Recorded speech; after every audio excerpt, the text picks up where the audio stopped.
આવી ગયા. બકુડા અલ્યા 10 રૂપિયા. બકુલભાઈ તો હસન ગાંડા થઈ ગયા હો, પૈસા ભાળીને ભાગી ગયા. તો હું કઈ થોડો ખોટું બોલું? તો બકુલભાઈ ને આજ આખો દિવસ હેરાન કરવા છે. ભોળા દાદા મેં તમને કીધું તું બકુલભાઈ પૈસા થી બીવે તોય તમે પૈસા દેખાડ્યા. આ તો બકુડાએ અમને બહુ હેરાન કર્યા. હું તો બકુલાને હેરાન કરવાનો છું. પણ ભોળા દાદા તમે બકુલભાઈ હેરાન કરો ને એ મને દુઃખ લાગે. તો અમને હેરાન કરતા ત્યારે તમને બહુ સારું લાગતું.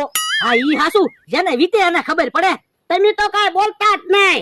હે બકુડો આવે છે હમણાં હોની નોટ દેખાડું. હા ઈ ભોળા દાદા બેઠા છે ને? હા બેઠો. અલ્યા બકુડા 100 રૂપિયા.